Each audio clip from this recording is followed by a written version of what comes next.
Hello everyone, I am Pooja. Welcome back Commerce Mind YouTube channel. Last session ಅಲ್ಲಿ general paper ಅಂದ್ರೆ complete ಆಗಿ NET ಅಲ್ಲಿ ಬರುವಂತಹ NET ಅಥವಾ ಕೆಸೆಟ್ UGC ನೆಟ್ ಆಗಿರ್ಬೋದು ಅಥವಾ ಕೆಸೆಟ್ ಆಗಿರ್ಬೋದು ಕಂಪ್ಲೀಟ್ ಆಗಿ ನಾನು ಜನರಲ್ ಪೇಪರ್ ಅಂದ್ರೆ ಪೇಪರ್ 1 ಸಿಲೆಬಸ್ ಅನ್ನ ಎಕ್ಸ್ಪ್ಲೈನ್ ಮಾಡ್ಕೊಟ್ಟಿದ್ದೀನಿ. ಈ ಸೆಷನ್ ಅಲ್ಲಿ ನಮ್ಮ ಸ್ಪೆಸಿಫಿಕ್ ಪೇಪರ್ ಆಗಿರುವಂತ ಕಾಮರ್ಸ್ ಸಿಲೆಬಸ್ ಅನ್ನ ಇನ್ ಡೀಟೇಲ್ ಆಗಿ ಎಕ್ಸ್ಪ್ಲೈನ್ ಮಾಡ್ತೀನಿ. ಅದನ್ನ ಆದ ನಂತರ UGC ನೆಟ್ ಮತ್ತೆ ಕೆಸೆಟ್ ಸಿಲೆಬಸ್ ಅನ್ನ ಒಂದೊಂದಾಗಿ ಎಕ್ಸ್ಪ್ಲೈನ್ ಮಾಡ್ತಾ ಹೋಗ್ತೀನಿ. It is very beneficial to you.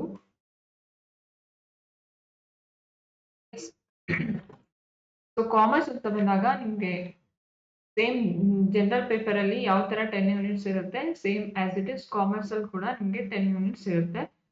ಯಾವ್ದ್ಯಾವ್ದು ಅಂತ ನೋಡ್ತಾ ಹೋಗೋದಾದ್ರೆ, ಯೂನಿಟ್ 1 ಬಂದು business environment and international business. Unit 2 ಬಂದು ಅಕೌಂಟಿಂಗ್ ಅಂಡ್ ಆಡಿಟಿಂಗ್. ಯೂನಿಟ್ 3 ಬಂದು business economics. Unit 4 business finance. Unit 5th business statistics and research method, and unit 6 is business management and human resource management. Unit 7 banking and financial institutions. Unit number 8 marketing management. Unit 9 legal aspects of business. Unit 10 income tax and corporate tax planning. ಇದೆಲ್ಲ syllabus ಏನಿದೆ commerce UGC net ಆಗಿರ್ಬೋದು KSET ಆಗಿರ್ಬೋದು ಎರಡಕ್ಕೂ ಕೂಡ ಸೇಮೇ ಇರುತ್ತೆ. ಮತ್ತೆ ಇನ್ನೊಂದು ನೆನ್ಪಿಟ್ಕೋಬೇಕಾಗಿರೋದು ನೀವೇನು ಅಂತಂದ್ರೆ, ಇದೆಲ್ಲ ಸಿಲೆಬಸ್ ನೀವು ಡಿಗ್ರಿಲಿ ಮತ್ತೆ ಅಂದ್ರೆ ನೀವು BCom ಓದಿದ್ರೆ BCom ಅಲ್ಲಿ ಮತ್ತೆ MCom ಮಾಸ್ಟರ್ ಮಾಡಿದ್ರಲ್ಲಿ ಮಾಸ್ಟರ್ ಅಲ್ಲಿ ಸೇಮ್ ನೀವೇನು ಓದಿರ್ತೀರಾ ಅದೇ ಇರುತ್ತೆ ಅಷ್ಟೇನೆ. ಬಟ್ ನೀವು ಓದೋ ವ್ಯೂ ಬದಲಾಗಿರ್ಬೇಕಾಗುತ್ತೆ ಅಷ್ಟೇ, ಯಾಕಂದ್ರೆ ಮಲ್ಟಿಪಲ್ ಚಾಯ್ಸ್ ಕ್ವೆಶನ್ಸ್ ಇರೋದ್ರಿಂದ. ನೀವು ಅದನ್ನ ಕಾನ್ಸೆಪ್ಚುಯಲ್ ಅಂಡರ್ಸ್ಟ್ಯಾಂಡಿಂಗ್ ಮಾಡ್ಕೋಬೇಕಾಗತ್ತೆ ಅಷ್ಟೇನೆ. ಪ್ರತಿಯೊಂದು ಯಾವುದೇ ಒಂದು ಟಾಪಿಕ್ ತಗೊಂಡ್ರು ಅಲ್ಲಿ ವಿತ್ ಕಾನ್ಸೆಪ್ಟ್ ನಿಮ್ಗೆ ಕ್ಲಾರಿಟಿ ಇರಬೇಕು. ಅದ್ ಬಿಟ್ರೆ ಸಿಲೆಬಸ್ ಎಲ್ಲ ಸೇಮೇ ಇರುತ್ತೆ. ನೀವೆಲ್ಲ ಓದಿರ್ತೀರಾ, ಇಂಟರ್ನ್ಯಾಷನಲ್ ಬಿಸ್ನೆಸ್ ಓದಿರ್ತೀರಾ ಮಾಸ್ಟರ್ ಡಿಗ್ರಿಲಿ. ಅದೇ ಇರುತ್ತೆ. ಅಕೌಂಟಿಂಗ್ ಅಂತ ಬಂದಾಗ ನೀವು PU ಇಂದ ಟಿಲ್ ನೀವು ಮಾಸ್ಟರ್ ಡಿಗ್ರಿ ವರೆಗೆ ಏನು ಓದಿರ್ತೀರಾ ಅಕೌಂಟಿಂಗ್ ಅದೇ ಬಂದಿರುತ್ತೆ. ಆಡಿಟಿಂಗ್ ಅಷ್ಟೇ ನೀವು ಅಂಡರ್ ಗ್ರಾಜುಯೇಷನ್ ಅಲ್ಲಿ ಓದಿರ್ತೀರಾ ಅದೇ ಇರುತ್ತೆ. ಎಕನಾಮಿಕ್ಸ್ ಬಗ್ಗೆ ಓದಿದ್ರೆ ಓಪನ್ ಎಲೆಕ್ಟಿವ್ ಅಲ್ಲಿ ಎಕನಾಮಿಕ್ಸ್ ಓದಿದ್ರೆ, ಇವಾಗೆಲ್ಲ ಓಪನ್ ಎಲೆಕ್ಟಿವ್ ಬಂದಿದೆ. ಓಪನ್ ಎಲೆಕ್ಟಿವ್ ಅಲ್ಲಿ ಎಕನಾಮಿಕ್ಸ್ ಓದಿದ್ರೆ ಅದಿರುತ್ತೆ ಬಿಸ್ನೆಸ್ ಎಕನಾಮಿಕ್ಸ್. ಫಿನಾನ್ಸ್ ಓದಿರ್ತೀರಾ ನೀವು ಫಿನಾನ್ಷಿಯಲ್ ಮ್ಯಾನೇಜ್ಮೆಂಟ್ ಅಂತ. ಸ್ಟ್ಯಾಟಿಸ್ಟಿಕ್ಸ್ ಕೂಡ BCom ಅಲ್ಲೇ ಓದಿರ್ತೀರಾ ಅದೇ ಇರುತ್ತೆ. ಬಿಸ್ನೆಸ್ ಮ್ಯಾನೇಜ್ಮೆಂಟ್ PU ಲೇ ಓದಿರ್ತೀರಾ. ಹ್ಯೂಮನ್ ರಿಸೋರ್ಸ್ ಮ್ಯಾನೇಜ್ಮೆಂಟ್ ಎಲ್ಲ ಡಿಗ್ರಿ ಓದಿರ್ತೀರಾ. ಬ್ಯಾಂಕಿಂಗ್ ಅಂಡ್ ಫೈನಾನ್ಷಿಯಲ್ ಇನ್ಸ್ಟಿಟ್ಯೂಷನ್ಸ್ ಕೂಡ ಡಿಗ್ರಿಲೇ ಇದೆ. ಮಾರ್ಕೆಟಿಂಗ್ ಮ್ಯಾನೇಜ್ಮೆಂಟ್ ಡಿಗ್ರಿಲೂ ಓದಿರ್ತೀರಾ, ಮಾಸ್ಟರ್ ಡಿಗ್ರಿಲೂ ಓದಿರ್ತೀರಾ. ಓಕೆ. ಲೀಗಲ್ ಆಸ್ಪೆಕ್ಟ್ಸ್ ಅಂತ ಬಂದಾಗ ನಿಮ್ಗೆ ಆಕ್ಟ್ಗಳ ಬಗ್ಗೆ ಬರುತ್ತೆ. ಸೇಲ್ ಆಫ್ ಗುಡ್ಸ್ ಆಯ್ತು, ಇಂಟೆಲೆಕ್ಚುಯಲ್ ಪ್ರಾಪರ್ಟಿ ರೈಟ್ಸ್ ಆಕ್ಟ್ ಅಂತ ಬರುತ್ತೆ, ಮತ್ತೆ contract act, Indian contract act ಅಂತ ಬರುತ್ತೆ. ಆಕ್ಟ್ಗಳ ಬಗ್ಗೆ ಬರುತ್ತೆ. ಓಕೆ. GST ಬಗ್ಗೆ ಎಲ್ಲ ಬರುತ್ತೆ. ಅದೆಲ್ಲ ಓದಿರುವಂತ ಟಾಪಿಕ್ಸೇ ಇರುತ್ತೆ. Income tax and corporate tax planning. Income tax ಅಷ್ಟೇ ನೀವು ಕಂಪ್ಲೀಟ್ ಆಗಿ ಡಿಗ್ರಿಲೂ ಓದಿರ್ತೀರಾ, ಮಾಸ್ಟರ್ ಡಿಗ್ರಿಲೂ ಓದಿರ್ತೀರಾ. ಅದರಿಂದ ನಿಮ್ಗೆ ಕಾನ್ಸೆಪ್ಚುಯಲ್ ಅಂಡರ್ಸ್ಟ್ಯಾಂಡಿಂಗ್ ಅರ್ಥ ಆಗಿದ್ರೆ, ನಿಮ್ಗೆ ಪ್ರತಿಯೊಂದು ಕಾನ್ಸೆಪ್ಟ್ ಬಗ್ಗೆ ಕ್ಲಾರಿಟಿ ಇತ್ತು ಅಂದ್ರೆ, ನಿಮ್ಗೆ 100% 360 ಪಾಯಿಂಟ್ ಅಲ್ಲಿ ನಿಮ್ಗೆ ಅರ್ಥ ಆಗಿದೆ ಕಾನ್ಸೆಪ್ಟ್ ಅಂದ್ರೆ, it will be very easy. Okay. ಒಂದೊಂದಾಗಿ ಎಕ್ಸ್ಪ್ಲೈನ್ ಮಾಡ್ತಾ ಹೋಗ್ತೀನಿ. ಫಸ್ಟ್ ಯೂನಿಟ್ ಬಂದು business environment and international business. Business environment ಅಲ್ಲಿ ಏನ್ ಬರುತ್ತೆ ಅಂತಂದ್ರೆ ನೋಡಿ, ಫುಲ್ ಕಂಪ್ಲೀಟ್ ಆಗಿ NET ಮತ್ತೆ UGC ನೆಟ್ ಅಲ್ಲಿ ಕೆಸೆಟ್ ಅಲ್ಲಿ ಇರುವಂತ syllabus same as it is ಅದೇ ತರ ಹಾಕಿದೀನಿ. Concept and elements of business environment. Business environment ಅಂದ್ರೆ ಏನು, ಓಕೆ, ಏನೆಲ್ಲ ಎಲಿಮೆಂಟ್ಸ್ ಇದೆ. ಎಲ್ಲ ಒಂದು ಎಕ್ಸ್ಟರ್ನಲ್ ಮತ್ತೆ ಇಂಟರ್ನಲ್ ಫೋರ್ಸಸ್ ಯಾವ್ದು ಬಿಸ್ನೆಸ್ ಡಿಸಿಷನ್ಗೆ ಎಫೆಕ್ಟ್ ಆಗುತ್ತೆ, ಅದನ್ನೇ ಬಿಸ್ನೆಸ್ ಎನ್ವೈರನ್ಮೆಂಟ್ ಅಂತ ಕರೆಯುವಂತದ್ದು. ಓಕೆ. ಅಲ್ಲಿ ಎಕನಾಮಿಕ್ ಎನ್ವೈರನ್ಮೆಂಟ್ ಒಳಗಡೆ ನಿಮ್ಗೆ ಎಕನಾಮಿಕ್ ಸಿಸ್ಟಮ್ ಬರುತ್ತೆ, ಎಕನಾಮಿಕ್ ಪಾಲಿಸೀಸ್ ಬರುತ್ತೆ. ಎಕನಾಮಿಕ್ ಪಾಲಿಸೀಸ್ ಅಲ್ಲೇ ಮಾನಿಟರಿ ಪಾಲಿಸಿ ಮತ್ತೆ ಫಿಸ್ಕಲ್ ಪಾಲಿಸೀಸ್ ಡಿಫ್ರೆನ್ಸಸ್ ಬರುತ್ತೆ, ಹಂಗಂದ್ರೆ ಏನು ಅಂತ ಬರುತ್ತೆ. ಓಕೆ. ನೆಕ್ಸ್ಟ್ ಬಂದು ಎಕನಾಮಿಕ್ ಎನ್ವೈರನ್ಮೆಂಟ್ ಆದ ನಂತರ ಪೊಲಿಟಿಕಲ್ ಎನ್ವೈರನ್ಮೆಂಟ್ ಬರುತ್ತೆ. ಪೊಲಿಟಿಕಲ್ ಎನ್ವೈರನ್ಮೆಂಟ್ ಅಲ್ಲಿ role of government in business government role business ಅಲ್ಲಿ ಯಾವ ತರ ಇದೆ ಅನ್ನೋದ್ರ ಮೇಲೆ ನಿಮ್ಗೆ ಕ್ವೆಶನ್ಸ್ ರೈಸ್ ಆಗುವಂತದ್ದು. ಓಕೆ. ನೆಕ್ಸ್ಟ್ ಪೊಲಿಟಿಕಲ್ ಎನ್ವೈರನ್ಮೆಂಟ್ ಆಯ್ತಲ್ಲ. ನೆಕ್ಸ್ಟ್ ಬಂದು ಲೀಗಲ್. ಓಕೆ. ಲೀಗಲ್ ಎನ್ವೈರನ್ಮೆಂಟ್ ಬರುತ್ತೆ. ಅದರಲ್ಲಿ ಕನ್ಸ್ಯೂಮರ್ ಪ್ರೊಟೆಕ್ಷನ್ ಆಕ್ಟ್ ಬಗ್ಗೆ ಬರುತ್ತೆ, ಫೆಮಾ ಬಗ್ಗೆ ಬರುತ್ತೆ, ಫಾರಿನ್ ಎಕ್ಸ್ಚೇಂಜ್ ಮ್ಯಾನೇಜ್ಮೆಂಟ್ ಅಥಾರಿಟಿ ಅಂತ, social culture factors and their influence on business ಅದ್ರ ಬಗ್ಗೆ ಬರುತ್ತೆ. ಮತ್ತೆ ಕಾರ್ಪೊರೇಟ್ ಸೋಷಿಯಲ್ ರೆಸ್ಪಾನ್ಸಿಬಿಲಿಟಿ. ಇದ್ರ ಮೇಲೆ ಕ್ವಶನ್ ಒಂದು ಬಂದೇ ಬರುತ್ತೆ ಪ್ರತಿ ವರ್ಷನೂ. ಓಕೆ. ಈ ತರ ಅವರು ಸ್ಪ್ಲಿಟ್ ಮಾಡಿ ಸಿಲೆಬಸ್ ಅನ್ನ ಅದ್ರ ಮೇಲೆ ಕ್ವಶನ್ಸ್ ಅನ್ನ ರೈಸ್ ಮಾಡ್ತಾ ಹೋಗ್ತಾರೆ. ಓಕೆ,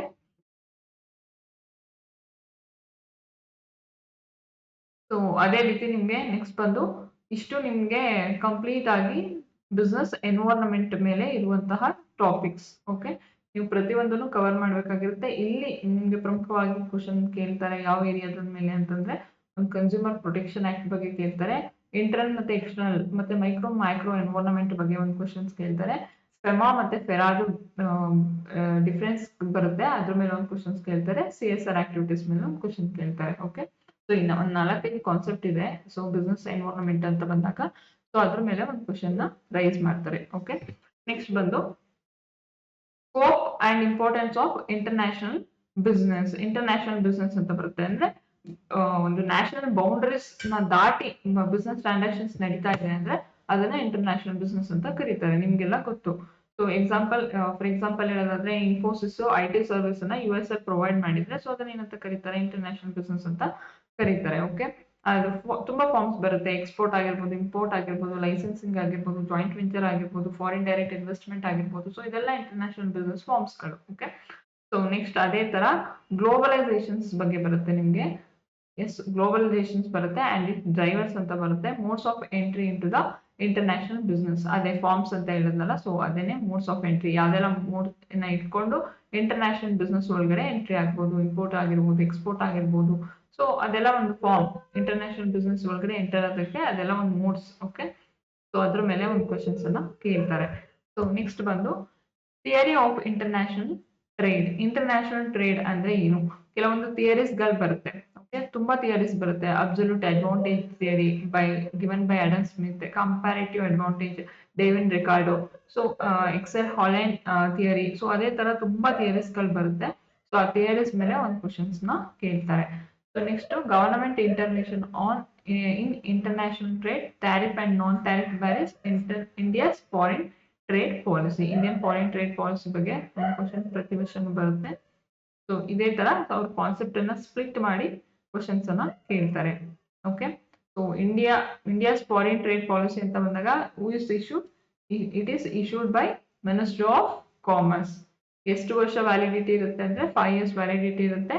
ಸೊ ಅದರ ಮುಖ್ಯ ಏಮ್ ಏನಿರುತ್ತೆ ಅಂತಂದ್ರೆ to boost export and reduce the trade deficit. Okay, so ನಿಮ್ಗೆ ಅದ್ರ ಮೇಲೆ ಕ್ವಶನ್ಸ್ ಅನ್ನ ಕೇಳ್ತಾರೆ. ಅಂತಂದ್ರೆ ಒಂದು ಫಾರಿನ್ ಟ್ರೇಡ್ ಪಾಲಿಸಿ ಇಂಡಿಯಾದಲ್ಲಿ ಇರುವಂತದ್ದು ಎಷ್ಟು ಪೀರಿಯಡ್ ವರೆಗೆ ಅನೌನ್ಸ್ ಆಗಿರುತ್ತೆ, ಆ ತರ ಕ್ವಶನ್ಸ್ ಅನ್ನ ಕೇಳ್ತಾರೆ. We can expect. Okay,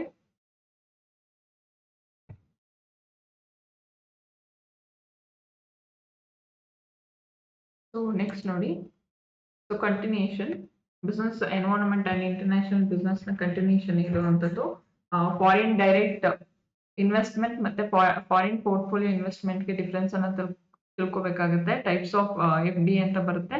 foreign direct investment ಎಲ್ಲ ಟೈಪ್ಸ್ ಬರುತ್ತೆ. ಸೊ ಅದ್ರ ಬಗ್ಗೆ ನಾಲೆಜ್ ಇರಬೇಕಾಗುತ್ತೆ ನಿಮ್ಗೆ. Cost and benefit of FDA to home and host countries, ಅದ್ರ ಮೇಲೆ ಕ್ವಶನ್ಸ್ ಕೇಳ್ತಾರೆ. Trade in FDA and Indian foreign trade policy.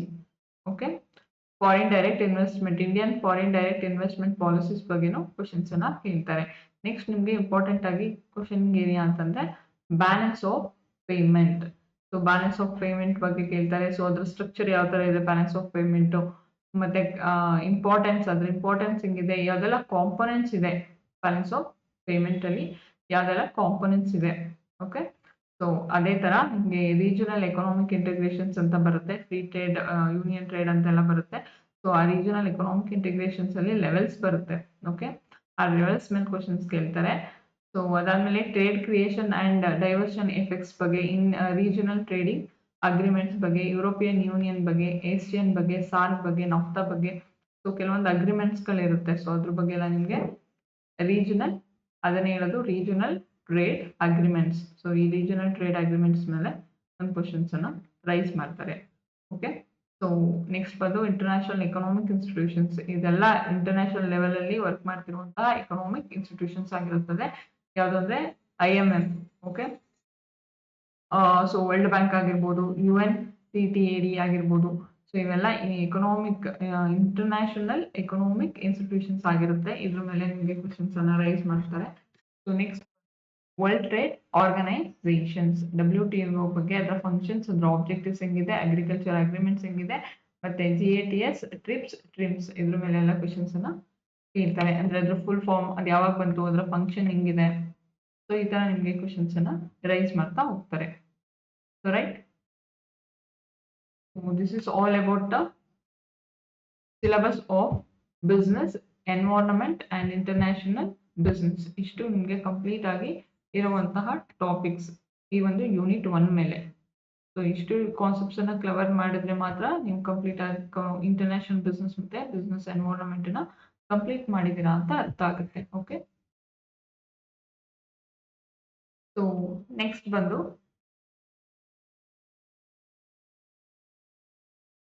Unit number 2, that is accounting and auditing. So accounting and auditing ನೀವೆಲ್ಲ PUC ಇಂದ ಓದಿರುವಂತಹ ಕಾನ್ಸೆಪ್ಟೇ ಇರುತ್ತೆ. So extra ಏನು ಇರಲ್ಲ. ನೀವೇನು BCom ಅಲ್ಲೆಲ್ಲ ಓದಿರ್ತೀರಾ, PU ಎಲ್ಲ ಓದಿರ್ತೀರಾ, basic accounting concepts, accounting standards, convention, partnership, ಮತ್ತೆ ನೀವು ಏನ್ ಓದಿರ್ತೀರಾ ಅದೇ ಬ್ಯಾಂಕ್ ರಿಕನ್ಸಿಲಿಯೇಷನ್ ಸ್ಟೇಟ್ಮೆಂಟ್ಸ್ ತುಂಬಾ ಬೇಸಿಕ್ ಅಲ್ಲಿ ಕೇಳಿರ್ತಾರೆ. ಬಟ್ ನೀವು ಏನ್ ಮಾಡ್ಬೇಕಂದ್ರೆ ಕಾನ್ಸೆಪ್ಚುಯಲ್ ಅಂಡರ್ಸ್ಟ್ಯಾಂಡಿಂಗ್ ನಿಮ್ಗೆ ಚೆನ್ನಾಗಿರ್ಬೇಕು, ಕಾನ್ಸೆಪ್ಚುಯಲ್ ಕ್ಲಾರಿಟಿ ಚೆನ್ನಾಗಿರ್ಬೇಕು. ನಿಮ್ಗೆ ಕಾನ್ಸೆಪ್ಟ್ ಅರ್ಥ ಆಗಿದೆ ಅಂತಂದ್ರೆ ಅವ್ರು ಯಾವುದೇ ಕ್ವೆಶನ್ಸ್ ಕೊಟ್ಟರು ನೀವು ಈಸಿಯಾಗಿ ಟ್ಯಾಕಲ್ ಮಾಡ್ಕೋಬಹುದು. ಓಕೆ, ಸೊ ನೋಡಿ, ಬೇಸಿಕ್ ಅಕೌಂಟಿಂಗ್ ಪ್ರಿನ್ಸಿಪಲ್ ಕಾನ್ಸೆಪ್ಟ್ ಬರುತ್ತೆ, ಪೋಸ್ಟ್ ರಿಲೇಷನ್ ಬರುತ್ತೆ. ಸೊ ಪಾರ್ಟ್ನರ್ಶಿಪ್ ಕಾನ್ಸೆಪ್ಟ್ ಕಂಪ್ಲೀಟ್ ಆಗಿ ನಿಮಗೆ 10 ಕಾನ್ಸೆಪ್ಟ್ಸ್ ಬಗ್ಗೆ ಮತ್ತೆ ಕನ್ವೆನ್ಷನ್ಸ್ ಬಗ್ಗೆ ನಾಲೆಜ್ ಇರಲೇಬೇಕಾಗುತ್ತೆ. ಓಕೆ, ಸೊ ಫಾರ್ ಎಕ್ಸಾಂಪಲ್ ಇವಾಗ ಗೋಯಿಂಗ್ ಕನ್ಸರ್ನ್ ಕಾನ್ಸೆಪ್ಟ್ ಹಂಗಂದ್ರೆ ಏನು? ಸೊ ಗೋಯಿಂಗ್ ಕನ್ಸರ್ನ್ ಕಾನ್ಸೆಪ್ಟ್ ಅಂದ್ರೆ business will continue in future. Okay, indefinite period ವರ್ಗು ಕಂಪನಿ ಏನಾಗುತ್ತೆ, ಕಂಟಿನ್ಯೂ ಆಗುತ್ತೆ. ಸೊ ಅದು ಕ್ಲೋಸ್ ಡೌನ್ ಆಗಲ್ಲ, ಶಟ್ ಡೌನ್ ಆಗಲ್ಲ ಅಂತ ಅದ್ರ ಅರ್ಥ. ಸೊ ಹಾಗೇನೆ ಕನ್ಸರ್ವೇಟಿಸಮ್ ಕಾನ್ಸೆಪ್ಟ್ ಬರುತ್ತೆ. ಸೊ ಆಂಟಿಸಿಪೇಟ್ ಲಾಸಸ್ ನೆಲ್ಲ ರೆಕಾರ್ಡ್ ಮಾಡ್ತೀವಿ, ಪ್ರಾಫಿಟ್ ಅನ್ನ ರೆಕಾರ್ಡ್ ಮಾಡಲ್ಲ. ಸೊ ಅದೇ ತರ ಮನಿ ಮೆಷರ್ಮೆಂಟ್ ಕಾನ್ಸೆಪ್ಟ್ ಅಂದ್ರೆ ಎಲ್ಲ ಮನಿ ಮೆಷರ್ಮೆಂಟ್ ಮಾನಿಟರಿ ಕಾನ್ಸೆಪ್ಟ್ ಎಲ್ಲ ರೆಕಾರ್ಡ್ ಮಾಡ್ತೀವಿ, ನಾನ್ ಮಾನಿಟರಿ ಟ್ರಾನ್ಸಾಕ್ಷನ್ಸ್ ಏನಿರುತ್ತೆ ಅದನ್ನ ಇಗ್ನೋರ್ ಮಾಡ್ತೀವಿ ಅಂತ. ಸೊ ಅದೇ ತರ ಎಲ್ಲಾ ಕಾನ್ಸೆಪ್ಟ್ ಬಗ್ಗೆನೂ ನಿಮ್ಗೆ ಅರ್ಥ ಆಗಿರ್ಬೇಕು, ಹಂಗಾದ್ರೆ ನೀವು ಈಸಿಯಾಗಿ ಆನ್ಸರ್ ಮಾಡ್ಬೋದು. ಓಕೆ, ಸೊ ನೆಕ್ಸ್ಟ್ ಬಂದು ಪಾರ್ಟ್ನರ್ಶಿಪ್ ಅಕೌಂಟ್. ಪಾರ್ಟ್ನರ್ಶಿಪ್ ಅಕೌಂಟ್ ಅಲ್ಲಿ ನಿಮ್ಗೆ ಕಂಪ್ಲೀಟ್ ಪಾರ್ಟ್ನರ್ಶಿಪ್ ಅಕೌಂಟ್ ಮೇಲೆ ಕ್ವಶನ್ಸ್ ಅನ್ನ ಕೇಳ್ತಾರೆ. Like admission of a partner, retirement of a partner, death, dissolutions, insolvency, complete ನಿಮ್ಗೆ ಪಾರ್ಟ್ನರ್ಶಿಪ್ ಅಂದ್ರೆ A to Z ಗೊತ್ತಿರಬೇಕು. ಓಕೆ, ಪಾರ್ಟ್ನರ್ಶಿಪ್ ಆಕ್ಟ್ 1932 ಇಂದ ಹಿಡಿದು ಸೊ ಕಂಪ್ಲೀಟ್ ಪಾರ್ಟ್ನರ್ಶಿಪ್ ರೂಲ್ಸ್ ಬಗ್ಗೆ, ಅಡ್ಮಿಷನ್ ಆದಾಗ ಯಾವ ತರ ಕ್ಯಾಪಿಟಲ್ ಅಡ್ಜಸ್ಟ್ಮೆಂಟ್ ಆಗುತ್ತೆ, ರಿಟೈರ್ಮೆಂಟ್ ಆದಾಗ ರೇಷಿಯೋಸ್ ಯಾವ ತರ ಬರುತ್ತೆ, ಡೆತ್ ಆದಾಗ, ಡಿಸಲ್ಯೂಷನ್ ಆದಾಗ, ಡೆತ್ಗೂ ಸಾರಿ ಡಿಸಲ್ಯೂಷನ್ಗೂ ಇನ್ಸಾಲ್ವೆನ್ಸಿಗೂ ಏನ್ ಡಿಫ್ರೆನ್ಸು, ಡೆತ್ಗೂ ರಿಟೈರ್ಮೆಂಟ್ಗೂ ಏನ್ ಡಿಫ್ರೆನ್ಸು. ಸೊ ಆ ತರ ಪ್ರತಿಯೊಂದು ಕಾನ್ಸೆಪ್ಟ್ ವಿತ್ ಕ್ಲಾರಿಟಿ ನಿಮ್ಗೆ ಗೊತ್ತಿರಬೇಕಾಗುತ್ತೆ. ಓಕೆ, ಸೊ ನೆಕ್ಸ್ಟ್ ಬಂದು corporate accounting. So corporate accounting ಅಲ್ಲಿ ಇಶ್ಯೂ, ಪರ್ಪೇಚರ್ ಅಂಡ್ ರೀ issue of shares. Issue of shares ಅಂದ್ರೆ ಏನು, ಅದ್ರಲ್ಲಿ ನಿಮ್ಗೆ ಪಾರ್, ಪ್ರೀಮಿಯಂ, ಡಿಸ್ಕೌಂಟ್ ಅಂತ ಬರುತ್ತೆ. ಸೊ ಪರ್ಪೇಚರ್ ಆಫ್ ಶೇರ್ಸ್ ಅಂದ್ರೆ ಏನು, ಪರ್ಪೇಚರ್ ಆಫ್ ಶೇರ್ಸ್ ಅಂದ್ರೆ ಕ್ಯಾನ್ಸಲೇಷನ್ ಆಫ್ ಶೇರ್ಸ್. ಏನಾದ್ರೂ ಕಾಲ್ ಮನಿಲಿ ಅಥವಾ ಯಾವ್ದೋ ಒಂದು ಕಾಲ್ ಮನಿ ಸ್ಟೇಜ್ ಅಲ್ಲಿ ಶೇರ್ ಹೋಲ್ಡರ್ಸ್ ಏನಾದ್ರೂ ಫೇಲ್ ಆದ್ರೆ ಪೇ ಮಾಡೋದಕ್ಕೆ ಅಮೌಂಟ್ ನ ಕಂಪನಿ ಏನ್ ಮಾಡುತ್ತೆ, ಅವ್ರ ಶೇರ್ ನ ಕ್ಯಾನ್ಸಲ್ ಮಾಡುತ್ತೆ. ಅವ್ರ ಶೇರ್ ಕ್ಯಾನ್ಸಲ್ ಮಾಡಿದ್ರೆ ಅವರು ಆಲ್ರೆಡಿ ಪೇ ಮಾಡಿರುವಂತ ಶೇರ್ಸ್ ಕೂಡ ಓನರ್ಶಿಪ್ ಅನ್ನ ಕಳ್ಕೊತಾರೆ. ಸೊ ಆ ಒಂದು ಫರ್ಫೀಚರ್ ಆಗಿರುವಂತ ಶೇರ್ ನ ಮತ್ತೆ ರೀ ಇಶ್ಯೂನ ಮಾಡುತ್ತೆ. ಸೊ ಇದೇ ತರ ಸಾಕಷ್ಟು ಕಾನ್ಸೆಪ್ಟ್ ಬರುತ್ತೆ ಶೇರ್ ಕ್ಯಾಪಿಟಲ್ ಅಲ್ಲಿ. ಮತ್ತೆ ಶೇರ್ ಕ್ಯಾಪಿಟಲ್ ಬಗ್ಗೆನೂ ಬರುತ್ತೆ, authorised capital, paid up capital, called up capital, subscribed capital, uncalled capital, unpaid capital, reserve capital, ಪ್ರತಿಯೊಂದು ಶೇರ್ ಕ್ಯಾಪಿಟಲ್ ಬಗ್ಗೆನೂ ಕೂಡ ನಿಮ್ಗೆ ಗೊತ್ತಿರಬೇಕಾಗುತ್ತೆ. Next liquidations of a companies ಬಗ್ಗೆ ಕ್ವಶನ್ಸ್ ಕೇಳ್ತಾರೆ. ಸೊ ಕಂಪನಿ ಯಾಕೆ ಲಿಕ್ವಿಡೇಟ್ ಆಗ್ತಾ ಇದೆ, ಕೋರ್ಟ್ ಆರ್ಡರ್ ಆದ್ರೂ ವಾಲಂಟರಿ ಲಿಕ್ವಿಡೇಟ್ ಆಗ್ತಾ ಇದ್ದಾರಾ, ಸೊ ಆತರ. ಮತ್ತೆ ಲಿಕ್ವಿಡೇಟರ್ ಡ್ಯೂಟೀಸ್ ಏನಿದೆ ಲಿಕ್ವಿಡೇಷನ್ ಪ್ರೋಸೆಸ್ ಅಲ್ಲಿ, ಸೊ ಅದ್ರ ಮೇಲೆ ಕ್ವಶನ್ಸ್ ಕೇಳ್ತಾರೆ. ನೆಕ್ಸ್ಟ್ ಅಕ್ವಿಸಿಷನ್ಸ್, ಮರ್ಜರ್, ಅಮಾಲ್ಗಮೇಷನ್ಸ್, ಮತ್ತೆ ಇಂಟರ್ನಲ್ ಅಥವಾ external reconstruction of the company. So complete ನಿಮ್ಗೆ ಕಾರ್ಪೊರೇಟ್ ಅಕೌಂಟ್ ಮೇಲೆ ಕ್ವಶನ್ಸ್ ಅನ್ನ ಕೇಳ್ತಾರೆ. ಇದೆಲ್ಲ ನಿಮ್ಗೆ PUC ಸಾರಿ ಡಿಗ್ರಿ ಓದಿರುವಂತ ಕಾನ್ಸೆಪ್ಟ್ಸ್ ಏನು ಹೊಸದಾಗಿ ಏನೋ ಆಡ್ ಮಾಡಿಲ್ಲ ಅವರು. ಸೊ ವಿತ್ ಕ್ಲಾರಿಟಿ ಇರ್ಬೇಕಾಗುತ್ತೆ ನಿಮ್ಗೆ ಅಷ್ಟೇ. ಅಲ್ಲಿ 20 ಮಾರ್ಕ್ಸ್ಗೆ ಒಂದು ಪ್ರಾಬ್ಲಮ್ಸ್ ಕೊಡ್ತಾ ಇದ್ರು, ನೀವು ಅದೇ ತರ ಓದ್ತಾ ಇದ್ರಿ. ಸೊ ಅದೇ ಕ್ವಶನ್ಸ್ ಬರ್ತಾ ಇತ್ತು, ಬಟ್ ಅಮೌಂಟ್ ಚೇಂಜ್ ಇರ್ತಾ ಇತ್ತು, ಮಾಡ್ತಾ ಇದ್ವಿ, ಸ್ಕೋರ್ ಮಾಡ್ತಾ ಇದ್ವಿ. ಬಟ್ ಎನಿ ಟೇ ಕೇಸೆಟ್ ಅಂತ ಬಂದ್ರೆ ಆ ತರ ಇಲ್ಲ, ವಿತ್ ಕಾನ್ಸೆಪ್ಟ್ ನಿಮ್ಗೆ ಅರ್ಥ ಆಗಿರ್ಬೇಕು, ಹಂಗಾದ್ರೆ ಮಾತ್ರ ನೀವು ಎಕ್ಸಾಮ್ ಅನ್ನ ಕ್ಲಿಯರ್ ಮಾಡೋದಕ್ಕೆ ಸಾಧ್ಯ ಆಗುತ್ತೆ. ಸೊ ಹೋಲ್ಡಿಂಗ್ ಕಂಪನಿ ಅಕೌಂಟ್ಸ್ ಮೇಲೆ ಕ್ವಶನ್ಸ್ ಕೇಳ್ತಾರೆ.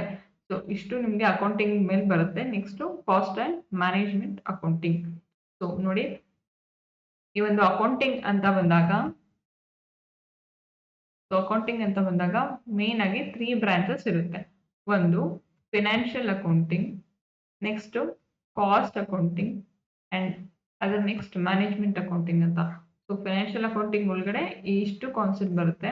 ನೆಕ್ಸ್ಟ್ ಅವ್ರು ಮರ್ಜ್ ಮಾಡಿ ಕಾಸ್ಟ್ ಅಂಡ್ ಮ್ಯಾನೇಜ್ಮೆಂಟ್ ಅಕೌಂಟಿಂಗ್ ಅಂತ ಹೇಳಿದ್ದಾರೆ. Okay,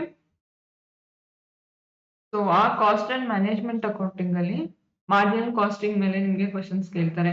so like break even point ಆಗಿರ್ಬೋದು, ಅಥವಾ ಮಾರ್ಜಿನ್ ಆಫ್ ಸೇಫ್ಟಿ ಮೇಲೆ ಕ್ವಶನ್ಸ್ ಕೇಳೋದಾಗಿರ್ಬೋದು, ಅಥವಾ problem based P V ratio, profit volume ratio ಮೇಲೆ ಪ್ರಾಬ್ಲಮ್ಸ್, ನ್ಯೂಮರಿಕಲ್ ಪ್ರಾಬ್ಲಮ್ಸ್ 2 ಮಾರ್ಕ್ಸ್ಗೆ ಕೇಳುವಂಥದ್ದಾಗಿರ್ಬೋದು.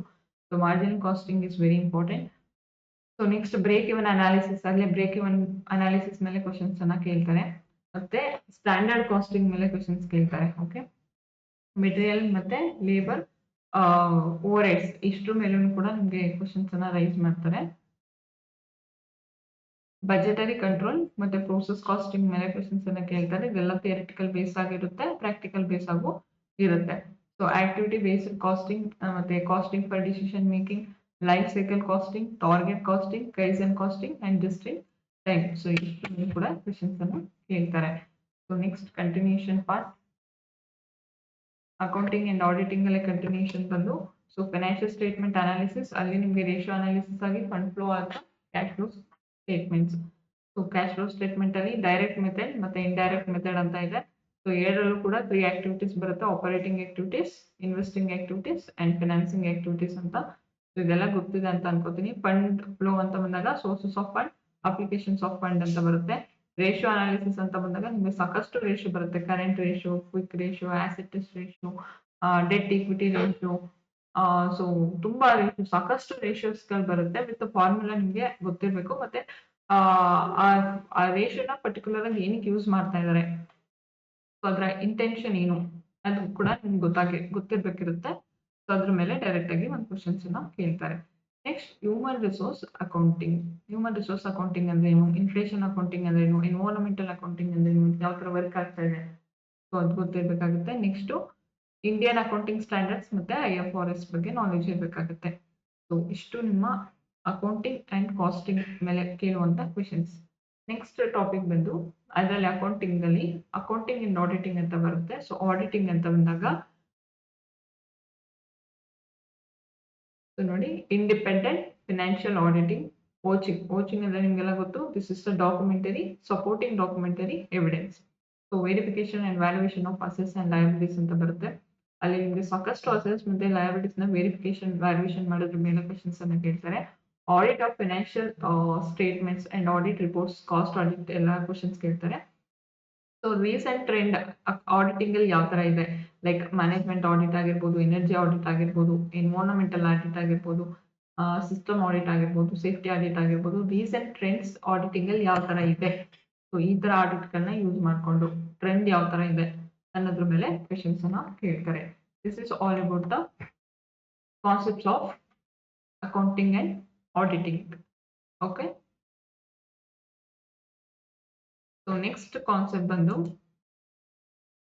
Business economics. So business economics ಅಂತ ಬಂದಾಗ ಸೊ ಬಿಸ್ನೆಸ್ ಎಕನಾಮಿಕ್ಸ್ ಅಂದ್ರೆ ಏನು, ಸೊ ಅದರ ಸ್ಕೋಪ್ ಯಾವ ತರ ಇದೆ, ಬಿಸ್ನೆಸ್ ಎಕನಾಮಿಕ್ಸ್ ಆಬ್ಜೆಕ್ಟಿವ್ಸ್ ಎಲ್ಲ ಯಾವ ತರ ಇದೆ, demand analysis, law of demand. Okay, law of demand ಅಂತಂದ್ರೆ ನಿಮ್ಗೆಲ್ಲ ಗೊತ್ತು, ಪ್ರೈಸ್ ಏನಾದ್ರೂ ಡಿಕ್ರೀಸ್ ಆದ್ರೆ ಸೊ ಡಿಮ್ಯಾಂಡ್ ಏನಾಗುತ್ತೆ, ಇನ್ಕ್ರೀಸ್ ಆಗುತ್ತೆ. ಸೊ ಪ್ರೈಸ್ ಇನ್ಕ್ರೀಸ್ ಆದ್ರೆ ಡಿಮ್ಯಾಂಡ್ ಏನಾಗುತ್ತೆ, ಡಿಕ್ರೀಸ್ ಆಗುತ್ತೆ. This is called law of demand. Okay, so ಈ ತರ ಲಾ ಆಫ್ ಡಿಮ್ಯಾಂಡ್ ಮೇಲೆ ಎಲಾಸ್ಟಿಸಿಟಿ ಆಫ್ ಡಿಮ್ಯಾಂಡ್ ಅಂತಂದ್ರೆ ಯಾವ ತರ ಒಂದು ಪ್ರೈಸ್ ಏನಾದ್ರೂ ವೇರಿಯೇಷನ್ ಆದಾಗ ಡಿಮ್ಯಾಂಡ್ ರೆಸ್ಪಾನ್ಸಿವ್ನೆಸ್ ಯಾವ ತರ ಇರುತ್ತೆ ಅನ್ನೋದನ್ನ ಮೆಷರ್ ಮಾಡುವಂತದ್ದು. Okay, so elasticity of demand ಬಗ್ಗೆ ಕ್ವಶನ್ಸ್ ಅನ್ನ ಕೇಳ್ತಾರೆ. ಅಂಡ್ ದಿಸ್ ಮೆಜರ್ಸ್ಮೆಂಟ್ ಯಾವ ತರ ಇದೆ, ಓಕೆ, ಅದ್ರ ಮೇಲೆ ಕ್ವಶನ್ಸ್ ಕೇಳ್ತಾರೆ. ನೆಕ್ಸ್ಟ್ ಆವರೇಜ್ ರೆವಿನ್ಯೂ ಮತ್ತೆ ಮಾರ್ಜಿನಲ್ ರೆವಿನ್ಯೂ ಅಂತ ಬರುತ್ತೆ. ಸೊ ಅದರ ರಿಲೇಶನ್ಶಿಪ್ ಯಾವ ತರ ಇದೆ ಮತ್ತೆ ಅದರ ಡಯಾಗ್ರಾಮ್ ಬರುತ್ತೆ ಒಂದು. ಸೊ ಅದರ ಡಯಾಗ್ರಾಮ್ಸ್ ಮೇಲೆ ನಿಮಗೆ ಕ್ವಶನ್ಸ್ ಅನ್ನ ಕೇಳ್ತಾರೆ. ಸೊ ನೆಕ್ಸ್ಟ್ ಬಂದು ಕನ್ಸ್ಯೂಮರ್ ಬಿಹೇವಿಯರ್, ಯುಟಿಲಿಟಿ ಅನಾಲಿಸಿಸ್ ಅಂತ ಬರುತ್ತೆ. Indifference curve is very important. Indifference curve ಮೇಲೆ ನಿಮಗೆ ಪ್ರತಿ ವರ್ಷನೂ ಕ್ವಶನ್ಸ್ ಕೇಳ್ತಾರೆ. ಓಕೆ, ಇಂಡಿಫರೆನ್ಸ್ ಕರ್ವ್ ಅನಾಲಿಸಿಸ್ ಮೇಲೆ ಒಂದು ಕ್ವಶನ್ಸ್ ಕೇಳ್ತಾರೆ. ಲಾ ಆಫ್ ವೇರಿಯಬಲ್ ಪ್ರಪೋರ್ಷನ್ಸ್ ಮತ್ತೆ law of return to scale. So ಇವೆರಡರ ಮೇಲೆ ಕ್ವಶನ್ಸ್ ಅನ್ನ ರೈಸ್ ಮಾಡ್ತಾರೆ. ಸೊ ತುಂಬಾ ಈಸಿ ಇರುತ್ತೆ, ಎಕನಾಮಿಕ್ಸ್ ಅಂದ್ರೆ ತುಂಬಾ ಕಷ್ಟ ಏನಿರಲ್ಲ. ಸೊ ವೆರಿ ಈಸಿ, ಬಟ್ ನಿಮ್ಗೆ ಕಾನ್ಸೆಪ್ಚುಯಲ್ ಅಂಡರ್ಸ್ಟ್ಯಾಂಡಿಂಗ್ ಇರ್ಬೇಕಷ್ಟೇ. ಥಿಯರಿ ಆಫ್ ಕಾಸ್ಟ್ ಅಂತ ಬಂದಾಗ ಶಾರ್ಟ್ ರನ್ ಮತ್ತೆ ಲಾಂಗ್ ರನ್ ಕಾಸ್ಟ್ ಬಗ್ಗೆ ಕ್ವಶನ್ಸ್ ಕೇಳ್ತಾರೆ. Price determinations and different market ಅಲ್ಲಿ ಪ್ರೈಸ್ ಡಿಟರ್ಮಿನೇಷನ್ಸ್ ಯಾವ ತರ ಆಗುತ್ತೆ, ಯಾವ್ದೆಲ್ಲ ಮಾರ್ಕೆಟ್ ಅಂದ್ರೆ perfect competition, monopoly, oligopoly, price leadership model, monopoly, price discriminations. So ಇದ್ರ ಮೇಲೆಲ್ಲ ಅಂದ್ರೆ ವೇರಿಯಸ್ ಮಾರ್ಕೆಟ್ ಫಾರ್ಮ್ಸ್ ಅಲ್ಲಿ, ವೇರಿಯಸ್ ಮಾರ್ಕೆಟ್ ಸ್ಟ್ರಕ್ಚರ್ ಅಲ್ಲಿ ಪ್ರೈಸ್ ಡಿಟರ್ಮಿನೇಷನ್ಸ್ ಯಾವ ತರ ಆಗುತ್ತೆ. So it's very very important concept. ಇದ್ರ ಮೇಲಂತೂ ಪ್ರತಿ ವರ್ಷನೂ ಒಂದು ಕ್ವಶನ್ ರೈಸ್ ಆಗೇ ಆಗುತ್ತೆ. ಓಕೆ, ಸೊ ಹಾಗೆ ಇದು ಪ್ರೈಸಿಂಗ್ ಸ್ಟ್ರಾಟಜಿಸ್ ಕೂಡ very very important concept. Pricing strategies ಅಂದ್ರೆ ಏನು, ಅಲ್ಲಿ price skimming, price penetration, peak load price, ಹಿಂಗೆ ಸಾಕಷ್ಟು ಪ್ರೈಸಿಂಗ್ ಸ್ಟ್ರಾಟಜಿಸ್ ಬರುತ್ತೆ. So types of pricing strategies ಅಂತ. ಸೊ ಅದ್ರ ಮೇಲೆ ನಿಮಗೆ ಕ್ವಶನ್ಸ್ ಅನ್ನ ಕೇಳ್ತಾರೆ. Okay, so this is all about the concepts of business economics. So next unit ಬಂದು ಬಿಸ್ನೆಸ್ ಫಿನಾನ್ಸ್.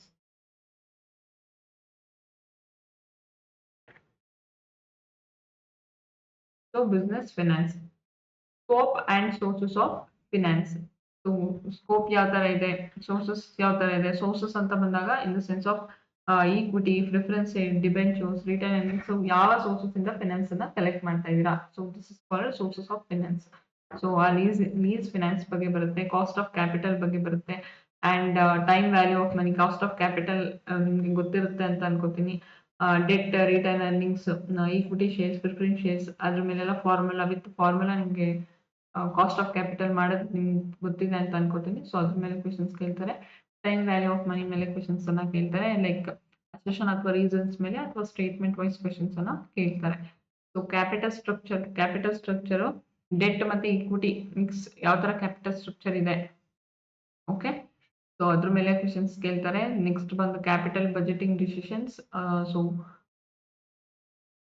ಮತ್ತೆ convention and scientific techniques of capital budgeting analysis, complete capital structure, cost of capital ಮತ್ತೆ capital budgeting ಗೊತ್ತಿರಬೇಕಿರುತ್ತೆ. So working capital management. So working capital ಅಂದ್ರೆ ನಿಮ್ಗೆಲ್ಲ ಗೊತ್ತು, current assets minus current liability. Okay, dividend decisions is also very important.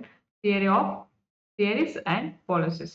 Dividend decisions ಅಲ್ಲಿ ಬರುವಂತಹ theories ಮತ್ತೆ policies, ಅದ್ರ ಮೇಲೆ ಕ್ವಶನ್ಸ್ ಅನ್ನ ಕೇಳ್ತಾರೆ. ಸೊ ನೆಕ್ಸ್ಟ್ ಬಂದು working capital management. So already last slide ಅಲ್ಲಿ ಹೇಳಿದ್ನಲ್ಲ, ಸೊ ಅದೇ ರಿಪೀಟ್ ಆಗಿದೆ. ರಿಸ್ಕ್ ಅಂಡ್ ರಿಟರ್ನ್ ಅನಾಲಿಸಿಸ್ ಮತ್ತೆ ಅಸೆಟ್ ಸೆಕ್ಯುರಿಟೈಸೇಷನ್ಸ್, ಇದ್ರ ಮೇಲೆ ಕ್ವಶನ್ಸ್ ಅನ್ನ ಕೇಳ್ತಾರೆ. ಇಂಟರ್ನ್ಯಾಷನಲ್ ಮಾನಿಟರಿ ಸಿಸ್ಟಮ್ ಮೇಲೆ ಕ್ವಶನ್ಸ್ ಕೇಳ್ತಾರೆ. So foreign exchange market and exchange rate risk, edging techniques, ಕೆಲವೊಂದು ಎಡ್ಜಿಂಗ್ ಟೆಕ್ನಿಕ್ಸ್ ಗಳು ಬರುತ್ತೆ, ಅದ್ರ ಮೇಲೆ ಕ್ವಶನ್ಸ್ ಕೇಳ್ತಾರೆ. ಸೊ ಇಂಟರ್ನ್ಯಾಷನಲ್ ಫೈನಾನ್ಷಿಯಲ್ ಮಾರ್ಕೆಟ್ಸ್ ಮತ್ತೆ ಅದರ ಇನ್ಸ್ಟ್ರೂಮೆಂಟ್ಸ್, ಯೂರೋ ಕರೆನ್ಸಿ, ಜಿಡಿಆರ್ ಮತ್ತೆ ಇಡಿಆರ್, ಗ್ಲೋಬಲ್ ಡೆಪಾಸಿಟರಿ ರಿಸಿಟ್ಸ್ ಮತ್ತೆ ಅಮೆರಿಕನ್ ಡೆಪಾಸಿಟರಿ ರಿಸಿಟ್ಸ್ ಮೇಲೆ ನಿಮಗೆ ಅದ್ರ ಎರಡಕ್ಕೂ ಡಿಫ್ರೆನ್ಸ್, ಅದು ಯಾವ ತರ ವರ್ಕ್ ಆಗುತ್ತೆ ಅದ್ರ ಮೇಲೆ ಕ್ವಶನ್ಸ್ ಎಲ್ಲ ಕೇಳ್ತಾರೆ. ಇಂಟರ್ನ್ಯಾಷನಲ್ ಆರ್ಬಿಟ್ರೇಜ್, ಅದ್ರ ಮೇಲೆ ಕ್ವಶನ್ಸ್ ಎಲ್ಲ ಕೇಳ್ತಾರೆ. Multinational capital budgeting. ಕಂಪ್ಲೀಟ್ ಆಗಿ ನಿಮ್ ಬಿಸ್ನೆಸ್ ಫಿನಾನ್ಸ್ ಅಂದ ತಕ್ಷಣ ನಿಮಗೆ ಯಾವ್ದ್ರ ಮೇಲೆ ಗೊತ್ತಿರ್ಬೇಕು ಅಂತಂದ್ರೆ, ಸೊ ಬೇಸಿಕಲ್ ಆಗಿ ನಿಮ್ಗೆ ಗೊತ್ತಿರ್ಬೇಕಾಗಿರುವಂತ ಕಾನ್ಸೆಪ್ಟ್. ಸೊ ನೋಡಿ, cost of capital with problem ಮತ್ತೆ ಥಿಯರಿ ಅಂಡರ್ಸ್ಟ್ಯಾಂಡಿಂಗ್ ಚೆನ್ನಾಗಿರ್ಬೇಕು. Capital structure and capital budgeting. Okay, next working capital management. So ಅದರ ನೆಕ್ಸ್ಟ್ ಡಿವಿಡೆಂಡ್ ಪಾಲಿಸೀಸ್. ಸೊ ಈ 5 ಕಾನ್ಸೆಪ್ಟ್ ಮೇಲೆ ನಿಮ್ಗೆ ಗೊತ್ತಿರ್ಲೇಬೇಕಾಗುತ್ತೆ. ಸೊ ಇದ್ರ ಮೇಲೆ ನಿಮ್ಗೆ ಡೈರೆಕ್ಟ್ ಆಗಿ ಕ್ವಶನ್ಸ್ ಅನ್ನ ಕೇಳ್ತಾ ಹೋಗ್ತಾರೆ. Okay, so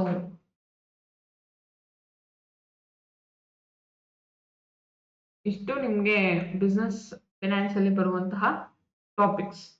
okay, so next unit 5th business statistics and research method ಅನ್ನ ನೆಕ್ಸ್ಟ್ ಕ್ಲಾಸ್ ಅಲ್ಲಿ ಎಕ್ಸ್ಪ್ಲೈನ್ ಮಾಡ್ಕೊಡ್ತೀನಿ. ಸೊ ಅಲ್ಲಿ ಯಾವ ತರ ಕ್ವಶನ್ಸ್ ಅನ್ನ ಕೇಳ್ತಾರೆ ಮತ್ತೆ ಇಂಪಾರ್ಟೆಂಟ್ ನೀವು ಫೋಕಸ್ ಮಾಡಬೇಕಾಗಿರುವಂತ ಏರಿಯಾ ಯಾವುದು ಅಂತ.